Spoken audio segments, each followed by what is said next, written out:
গুয়াহাটি, যার আরেক নাম gateway of north east India.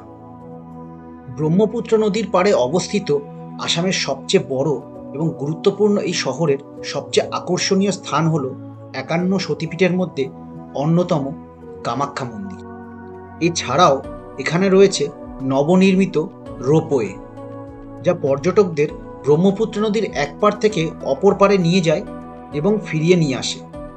পর্যটকদের জন্য রয়েছে সানসেট এবং সানডাউন ক্রুজ, যাতে করে পর্যটকরা ব্রহ্মপুত্র নদীর ওপর থেকে সূর্যাস্তকে উপভোগ করতে পারেন। ব্রহ্মপুত্র নদীর মাঝে ছোট্ট দ্বীপে রয়েছে উমানন্দ মন্দির। এক রাত এবং দুদিনের সময় এই গুয়াহাটি শহরকে খুব ভালোভাবে ঘুরে দেখা যেতে পারে। আসামের মেখলা চাদর শাড়ি, আসাম সিল্ক এবং গোল্ডেন মুগা সিল্ক সারা পৃথিবী বিখ্যাত। গুয়াহাটি রেলওয়ে স্টেশনের দক্ষিণ দিকে থাকা পল্টন বাজার পর্যটকদের থাকার জন্য উপযুক্ত জায়গা। এখানে প্রচুর হোটেল রয়েছে এবং অনেক কম দামে এখানে হোটেল পাওয়া যায়। এছাড়াও এখানকার স্ট্রিট ফুডও খুব বিখ্যাত। নিউ জলপাইগুড়ি থেকে রাতের ট্রেন ধরে পরদিন সকালবেলা আমি সপরিবারে এসে পৌঁছেছিলাম গুয়াহাটি রেলওয়ে স্টেশনে। গুয়াহাটি রেলওয়ে স্টেশনের 7 নম্বর প্ল্যাটফর্মের বাইরে আসতেই আমরা পৌঁছে গেলাম পল্টন বাজারে। পল্টন বাজারে হোটেল ছাড়াও বিভিন্ন জায়গায় ঘোরার জন্য শেয়ার এবং রিজার্ভ গাড়িও পাওয়া যায়। পল্টন বাজারে অনেক হোটেল থাকলেও বেশ কয়েকটি হোটেল ঘোরার পর আমরা হোটেল সুখমণিতে চেক ইন করেছিলাম। এখানে আমরা এক রাত থাকবো বলে ঠিক করেছিলাম।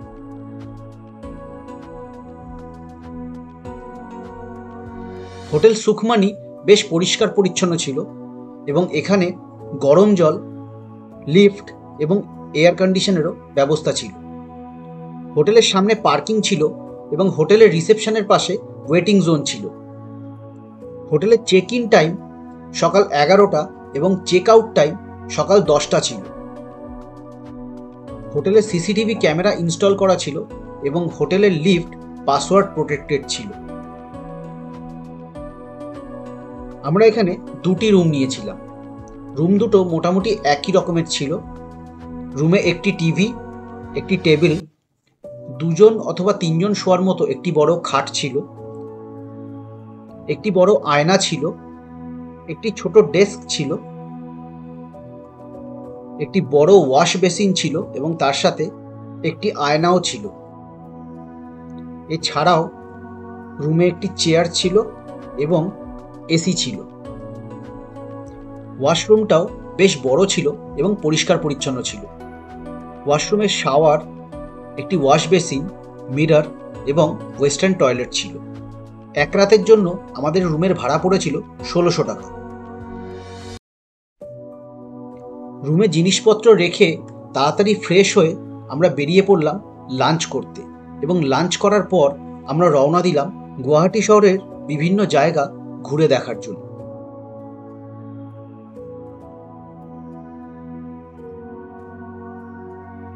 আমরা লাঞ্চ করে বেরিয়ে পড়েছি একটা অটো ভাড়া করে। এখন আমরা যাচ্ছি উজান বাজার। ওখানে সানসেট ক্রুজ আছে। সানসেট ক্রুজের টাইমিং আলাদা আলাদা আছে, 1 ঘন্টা পর পর ক্রুজ ছাড়ে। তো সেটার টিকিটটা দেখবো, টিকিটের টাইমিং কী আছে সেটা দেখার পরে যদি হয়তো সময় বাঁচে তখন আমরা চলে যাব রোপওয়ের জন্য। বাট যদি টাইম ম্যাচ করে তাহলেই রোপওয়েটা আমরা করতে পারবো, আদারওয়াইজ আমরা ক্রুজের ওখানে গিয়ে অপেক্ষা করবো। এখন সময় হচ্ছে ঠিক 3টে। আমরা একটু আগে লাঞ্চ করলাম। এখানেই সুরুচি বলে একটা রেস্টুরেন্ট আছে যেখানে বাঙালি খাবার পাওয়া যায়। ফিশ থালি নিয়েছিলাম, তাই আর আলাদা করে কোনো ভিডিও করলাম না। সোজাসুজি আমরা রেস্ট নিয়ে প্রায় ঘন্টা 3 রেস্ট নিয়েছি, নিয়ে তারপরে রেডি হয়ে লাঞ্চ করে এখন বেরিয়ে পড়েছি ক্রুজের টিকিট কাটার জন্য। তারপর আমরা যাব রোপওয়ে। আমাদের এই অটো ভাড়া পড়েছে এখান থেকে উজান বাজার, মানে যেখানে ক্রুজের টিকিট পাওয়া যায়, এখানকার জন্য 250 টাকা। আমরা একটা অটোতে যাচ্ছি আর বাবা মা ছেলে আর একটা অটোতে রয়েছে।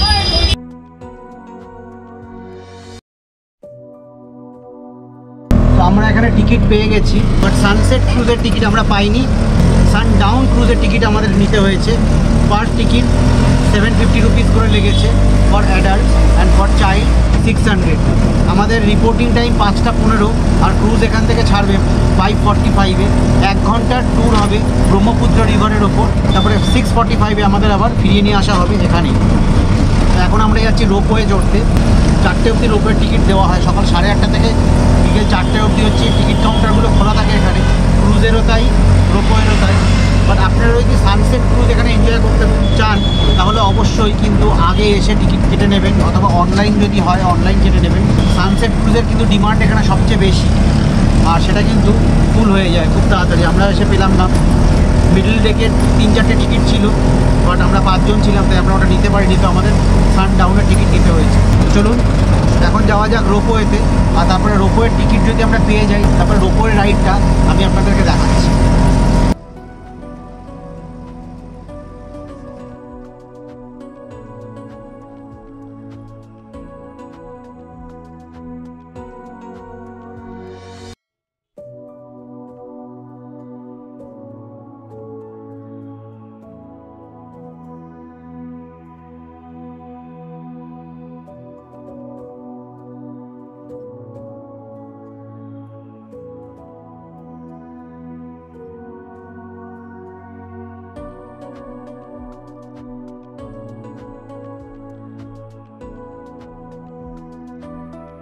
তো আমরা কিন্তু এখানে টিকিট কেটে নিয়েছি, 5টা টিকিট কেটেছি।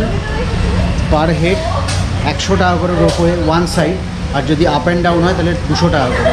বাট 12 বছরের নিচে হলে 100 টাকা, 50% ডিসকাউন্ট, আর সিনিয়র সিটিজেন হলে 50% ডিসকাউন্ট।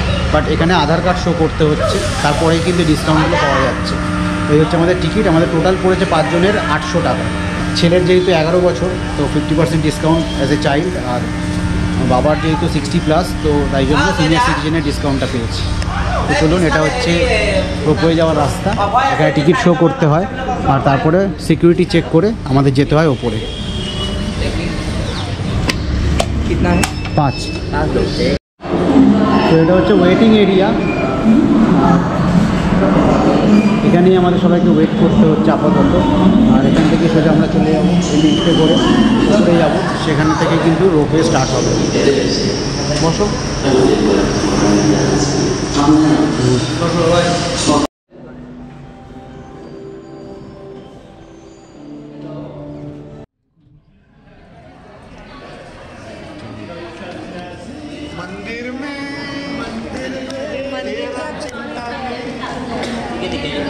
টিকিট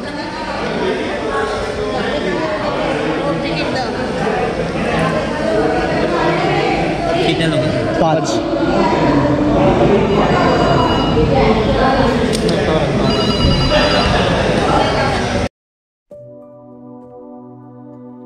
সানসেট ক্রুজের টিকিট মেলেনি, তাই ব্রহ্মপুত্র নদীর ওপরে ঘুরতে ঘুরতে সূর্যাস্তকে উপভোগ করার আশা সবারই প্রায় ম্লান হয়ে গেছে।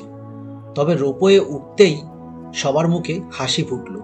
বুঝতে পারলাম যে রোপওয়ে করে ব্রহ্মপুত্র নদী পেরোনোর সময় আমরা উপভোগ করতে পারবো সূর্যাস্তকে।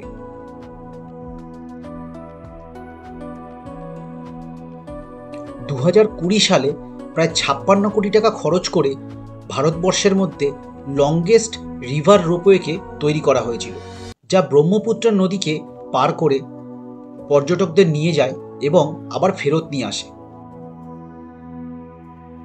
এই রোপওয়ে 1.8 কিলোমিটারের দূরত্ব পার করে প্রায় 10 মিনিটে এবং পর্যটকদের পৌঁছে দেয় ব্রহ্মপুত্র নদীর আরেক পারে। ব্রহ্মপুত্র নদীর ওপরে রোপওয়ে চড়ার আনন্দের সাথে সাথে সূর্যাস্তকে উপভোগ করার আনন্দ প্রত্যেক পর্যটকের মুখে ফুটে উঠেছিল। আস্তে আস্তে যত সময় পেরোচ্ছিল প্রকৃতি যেন তার রং পাল্টাচ্ছিল। রোপওয়ে করে ব্রহ্মপুত্র নদী পারাপার করার সময় আমরা দেখতে পেলাম নদীর মাঝে থাকা ছোট্ট দ্বীপে উমানন্দ মন্দির।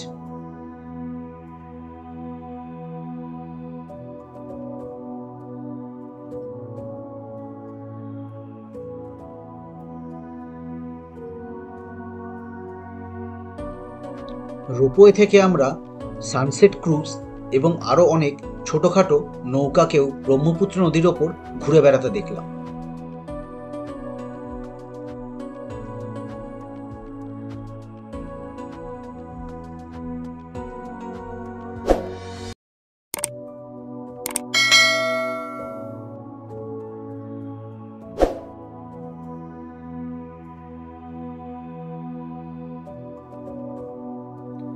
নদীর ওপারে তখন বহু পর্যটক রোপওয়ে আসার অপেক্ষায় লাইনে দাঁড়িয়েছিল। তাই আমরা রোপওয়ে থেকে নামতেই একে একে সেই পর্যটকেরা রোপওয়ে উঠে গেল নদীর ওপারে ফিরে যাওয়ার জন্য।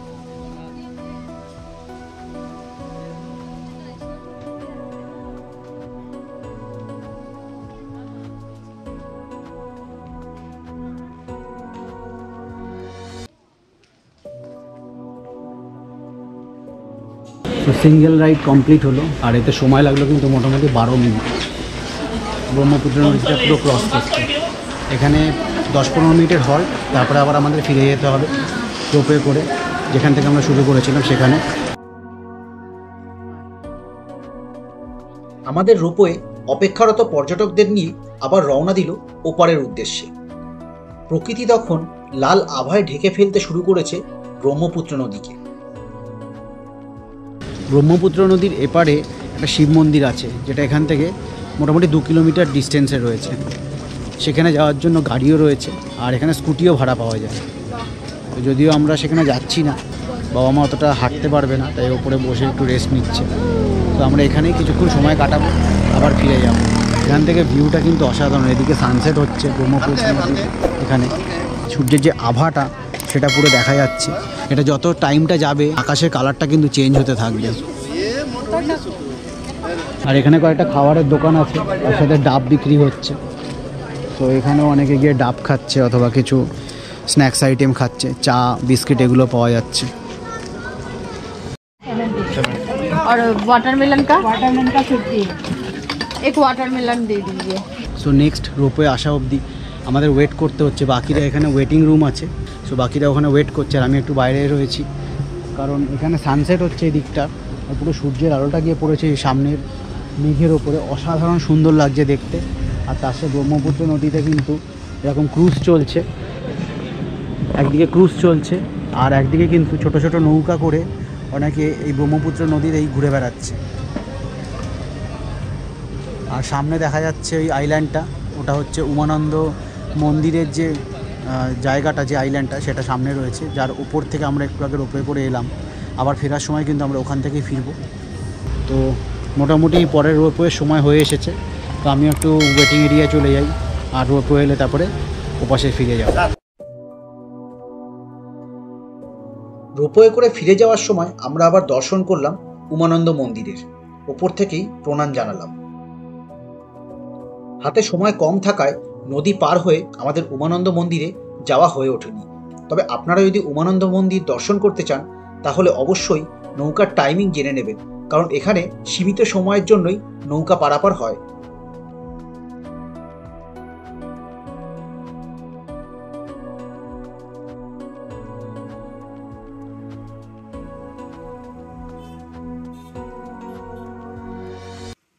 রোপওয়ে থেকে বেরিয়ে একটা অটো নিয়ে আমরা রওনা দিলাম উজানবাজারের উদ্দেশ্যে সানডাউন ক্রুজের রাইড নেওয়ার জন্য।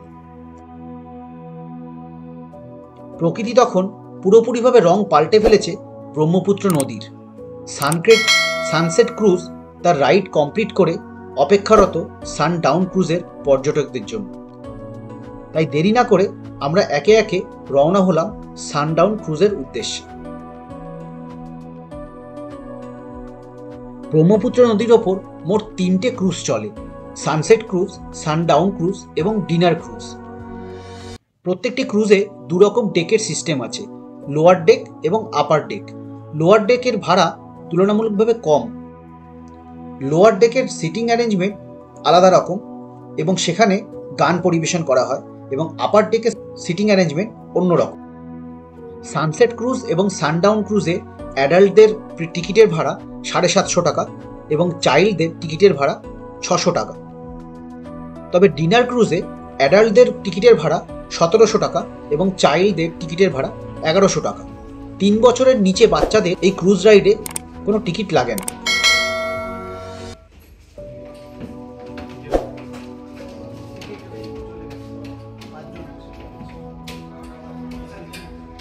ব্রহ্মপুত্র নদী দিনের বেলায় একরকম আর রাতের বেলায় একদমই অন্যরকম। অ্যালফ্রেস্কো গ্র্যান্ড ক্রুজের লোয়ার ডেকটা ছিল খুব সুন্দর করে সাজানো। সেখানে সঙ্গীত পরিবেশনের জন্য আলাদা জায়গা করা ছিল।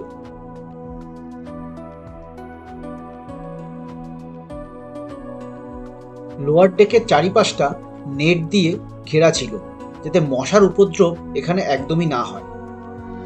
যাত্রীদের বসার জায়গা দু সাইডে ছিল এবং মাঝখানে ডান্স ফ্লোর ছিল। লোয়ার ডেকে আলাদা বার সেকশন ছিল। ফুড এবং ড্রিঙ্কসের জন্য এখানে আলাদা চার্জেস আছে। টিকিট মূল্যের মধ্যে ফুড এবং ড্রিঙ্কসের চার্জেস ইনক্লুড করা ছিল না।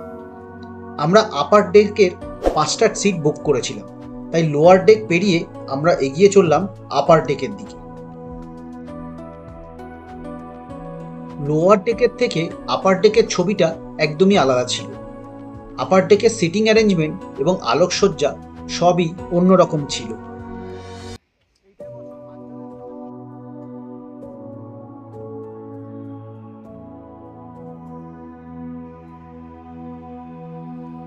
লোয়ার ডেকে এয়ার কন্ডিশন থাকলেও আপার ডেকে শুধুমাত্র কয়েকটা স্ট্যান্ড ফ্যান ছিল।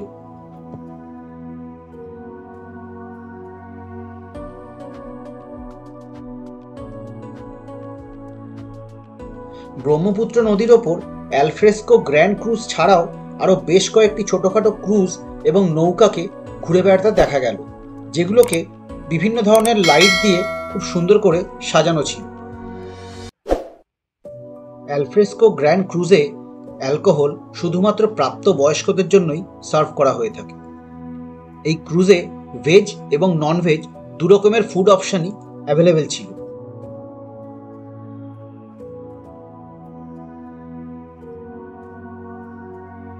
এই ক্রুজের কিচেন গ্রাউন্ড ফ্লোরে ছিল এবং সমস্ত রকমের খাবার সেখানেই তৈরি করে লোয়ার ডেক এবং আপার ডেকে সার্ভ করা হয়ে থাকে। আমরা 2 প্লেট স্ন্যাক্স আইটেম অর্ডার করেছিলাম এবং 2টো কোল্ড ড্রিঙ্কস অর্ডার করেছিলাম। ক্রুজ ছাড়ার কিছুক্ষণের মধ্যেই আমরা আপার ডেক থেকে লোয়ার ডেকে চলে এসেছিলাম। তবে এই ক্রুজে বেশিরভাগ লোকই আপার ডেকের টিকিট কেটে থাকলেও সঙ্গীত পরিবেশনের সময় লোয়ার ডেকে চলে এসেছিল। তাই আপনারা যদি এই ক্রুজের টিকিট কাটেন তাহলে চেষ্টা করবেন লোয়ার ডেকে বসার, কারণ এর ভাড়াটা কম এবং বেশিরভাগ সময় আপনাদের এই লোয়ার ডেকেই কিন্তু কাটাতে হতে পারে।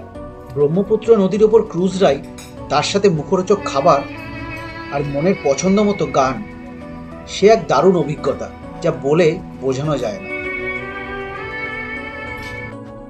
একের পর এক মুখরোচক খাবার খেতে খেতে আর মনের পছন্দের গান শুনতে শুনতে কখন যে সময় কেটে গেছিল তা আমরা বুঝতেই পারিনি। সবাই নিজের মতো করে উপভোগ করছিল এই ক্রুজ রাইডকে। কেউ ব্রহ্মপুত্র নদীর চারিপাশের ফটো এবং ভিডিও নিচ্ছিল, কেউ আবার তার সিটে বসে উপভোগ করছিল বিভিন্ন ধরনের গান।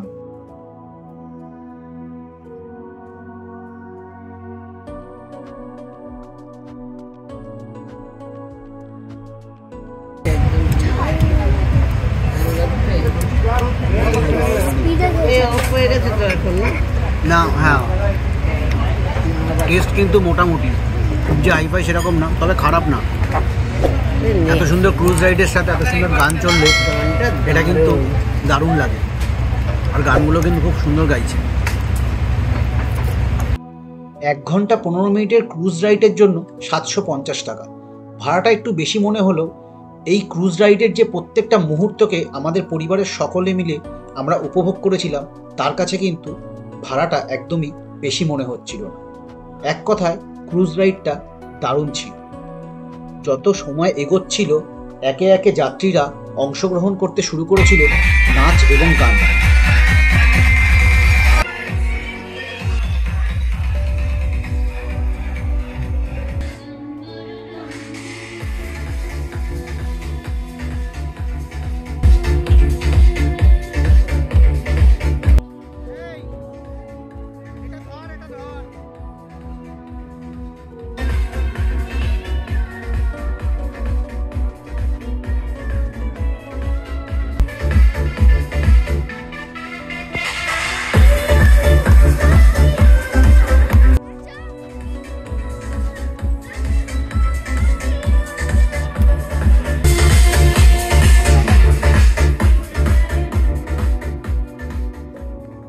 ঘড়ির কাঁটায় তখন সন্ধ্যে 6:45। অ্যালফ্রেস্কো গ্র্যান্ড ক্রুজের সানডাউন ক্রুজ রাইড তখন শেষ হতে চলেছে। তবে শেষ মুহূর্ত অবধি প্রত্যেকটা যাত্রী এই রাইডকে এনজয় করেছিল। মনে রাখার মতো ছিল আমাদের এই ক্রুজ রাইড। সন্ধে 8টা নাগাদ আমরা ফিরে এসেছিলাম পল্টন বাজারে এবং হোটেলে গিয়ে একটু ফ্রেশ হয়ে আবার বেরিয়ে পড়েছিলাম শপিং করতে। রিমা এবং আমার মা আসাম সিল্ক এবং আসামের সবচেয়ে ফেমাস মেখলা চাদর শাড়ি কিনেছিল এবং আরও বিভিন্ন দোকান ঘুরে অনেক শপিংও করেছিলাম। তারপর রাতের ডিনার করে আমরা ফিরে গেছিলাম আমাদের হোটেলে।